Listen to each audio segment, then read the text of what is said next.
The time is now 20 to 12.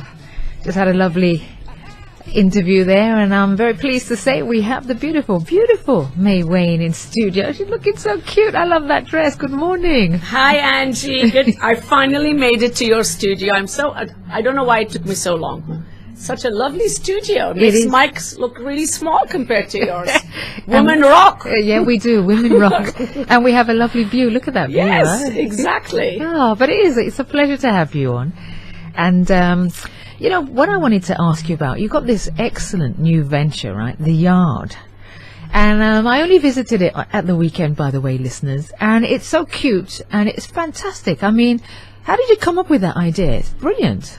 You know, it's kind of, you know, a friend of mine just last night was telling me, you know, I was telling her, just give it a try. And she says, you know, Mae, you're very much like that. You just wing things. And sometimes they work and sometimes they don't. So I met this lady, Oya, last year during Haute Couture. And she decided that she loved St. Lucia. And they would like to open up a store here. Okay. So it kind of came up from discussions that we were having, and I've always had the yard. That's true. It is the yard of the star, right in the front, and I've always had the containers. So we were trying to put something inexpensive together. Actually, it didn't turn out to be that inexpensive, and that's kind of how it popped up. So it's been one of these projects that's been, you know, it's a journey, like they'd like to tell me, not so much. I don't know where the destination is right now. No, but that's the good thing about it. That's what's exciting, isn't it? Yes, exactly. Yeah. And I mean, if you haven't been down there, listeners, you know, as Mae just said, it's right where the star is. You know where the star is, here up north. And there's a lovely boutique. Right, that's where it starts. You get this lovely boutique. And I've seen at least 2 outfits that I can get for jazz in there. All right, so go along, there's the boutique, and then as you go through, there's a lovely area where you can just chill out, relax. You got a bookstore as well. I mean, amazingly, and some really lovely books in there. I like the fact that you have local authors, and then you can even get something to eat. You've got a little cafe. I mean, so my latest thing, so after that happened, we said we needed another, you know, we needed a cafe. So of course I went to my best friend and neighbor, Rosie Joinville. Good morning, Rosie. Good morning. Yeah. So I roped her in and she started the cafe, and then the bookshop obviously came out of a need in the community, and people asking me, Mae, why don't you do it? Why don't you do it? You know, it kind of became a social responsibility that I needed to do this. And as I always like to say, you know, we are the land where, you know, we host 2 Nobel laureates, and Derek Walcott is, you know, one of the greatest poets in English literature, you know, especially of our generation. And how can you live in an island that has no bookstore? You know, I'm married to a writer. We're in the publishing business and the printing business, and you know, those are dying breeds, to be honest, sadly. But I still think that there is a journey that a book gives you, a written page delivers, a journey that is so different than any journey you can have through your iPad or your mobile phone, you know, or whatever it is. You know, I agree with you. There is. I mean, honestly, when you look at a Vogue magazine, it's not the same way. No, because the turning of the page, there's almost like an anticipation. You know, you're almost like, oh, I wonder what's coming next. Yeah, I mean, when you're scrolling, it's different than when you're turning a page. And like I said, and it's, you know, it's the feeling, the texture in your hand of a paper. It's the smell of the paper, the smell of the ink. You know, you feel, you know, and that's and we are sensory beings. Correct, right? Exactly right. And there's another thing as well. I got this little theory, you know, because years ago they used to burn books, right? Yeah. Because there's energy in a book. That's right. So, but when you put it into an electronic device, it's not the same energy. Exactly. No. It's not the same. And you know, we have, as you know, as mothers, you know, you have to teach your kids about books and reading, you know, and that is what's, like you were saying, it is actually the textile, everything there, the touch, the sensory is so important. So, you know, and we have so many good writers in St. Lucia, so many good writers. So we decided we would, you know, focus very much on St. Lucian writers and Caribbean authors, of which we have wonderful authors in the Caribbean, really celebrated authors. I mean, The Booker Award was just won by Marlon James, a Jamaican. Isn't that brilliant? Isn't My that brilliant? goodness me. Vladimir Lucien has won tremendous awards. So we have some really celebrated writers. You know why we have some celebrated Exactly. writers, Mae? Because we have some great stories here. We have some, honestly. They just need to be told. When I do SHE, I wish I had more pages. I wish I had, I could do 100 pages of SHE, because there's so many wonderful stories. I tell you what, we're going to go to a break, and when we come back, I want to talk about SHE, all right? Because that's very important. Let's make sure we get that. And welcome back to the show. Thank you for keeping it locked right here to wVent. You're listening to Angie, the voice Montoute, and of course I have the wonderful Mae Wayne here with me. Now, like I was saying before we went to the break, really want to talk about SHE magazine, all right? Because I don't know whether sometimes I'm going to talk about St. Lucia, because that's where we are, whether we really recognize that this is an international magazine. Correct. All right. Yes. It's not just a little magazine that you've just thrown together. This is something of a real great standard, and it's international. All right, but tell us a bit about it. I mean, we just got recognized actually in Paris for the quality we've been putting out in the magazine, and we were shortlisted on for a top award for quality in Paris. So it was very nice to even be nominated. Unfortunately, I couldn't attend the function because of budget constraints.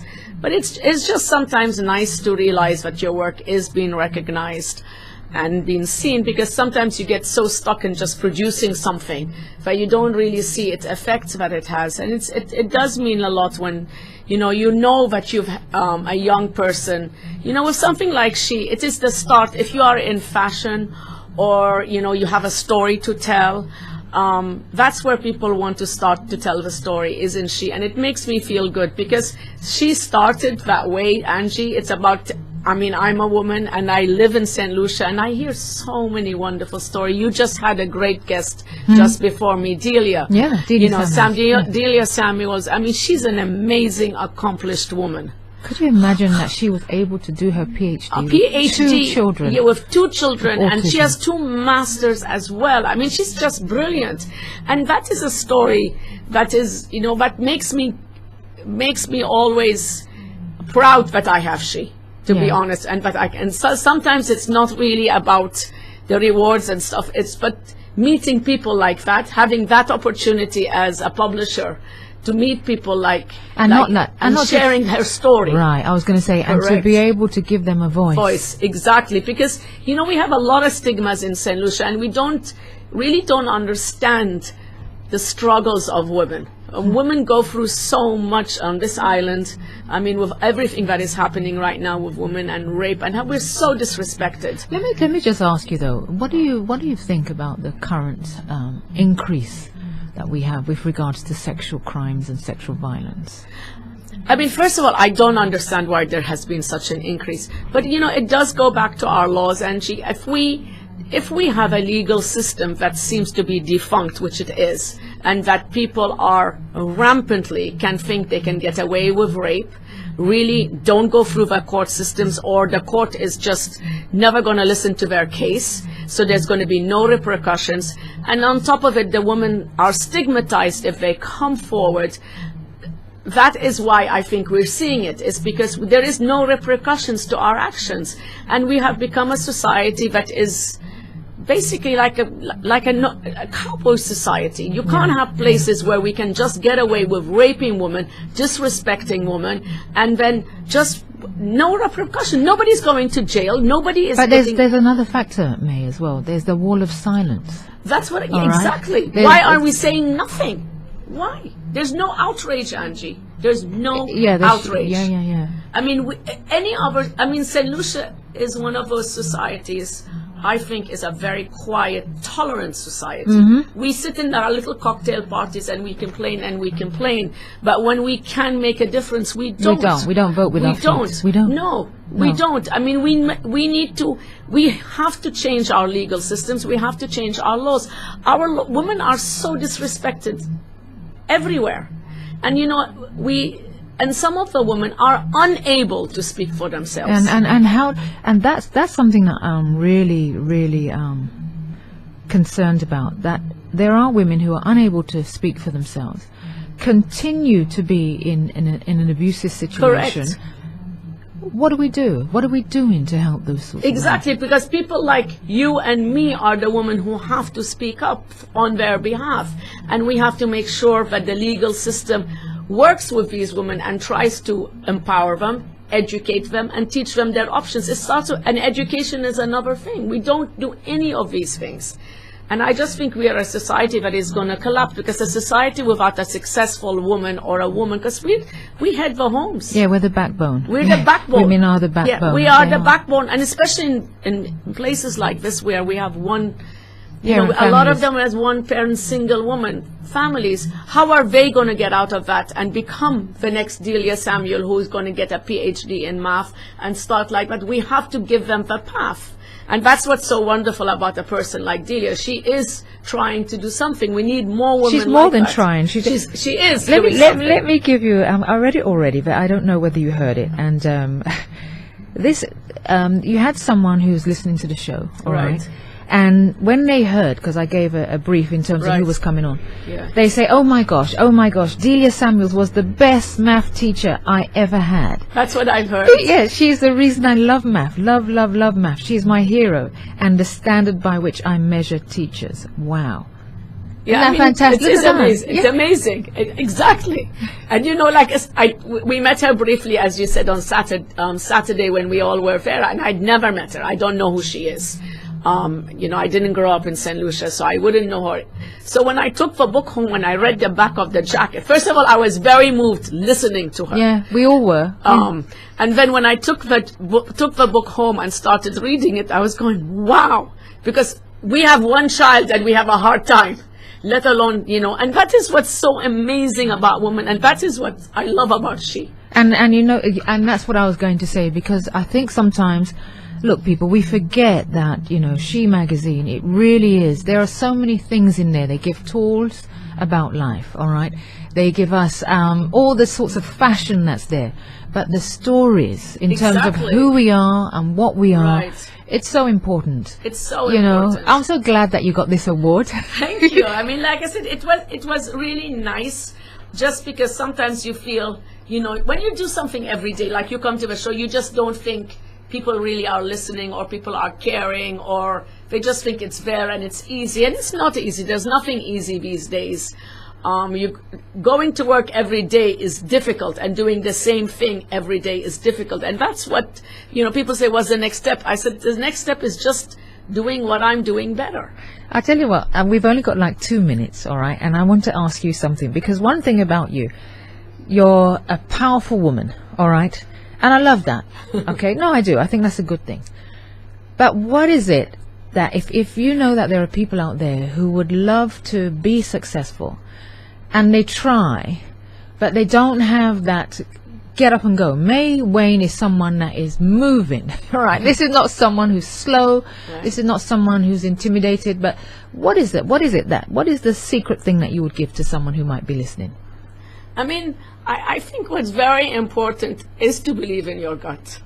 Your gut. I mean, I've been in business a long time, and all the financial figures and everything are important, very important. But ultimately, if your gut and your passion is not there for it, you're not going to wake up every single morning and do it. You have to. The best thing in life is finding something you like. And sometimes it doesn't always work out. Sometimes you're going to fail and it's not going to do well. But that doesn't mean you're a failure. You mean you get up and do something else that you like about it. Keep going. Keep going. I find that I like a lot of things, Angie. So I mean, like, you've known me, I've done a lot of different things. I did haute couture. I enjoyed it at the time. It was time to move on. And I'm not afraid to move on. Yeah. I think you have to be able to look into yourself and say, that stage is finished.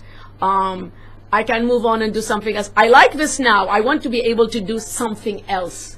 And I think that's what's important. You have to have passion and love what you're doing. That's what makes you get up in the morning, every single morning at 5 a.m. and go to bed late, because you enjoy what you're doing. Well, you see, listeners, there you go. You've heard it. I couldn't put it better myself. And I think I'm going to add this. That's what keeps you looking so young and beautiful. Thank you, darling. I try, for sure. But I work on it too. Yeah, well, that's true. We have to. We have to. Yeah. We're not getting younger. Our health is very important. Yeah.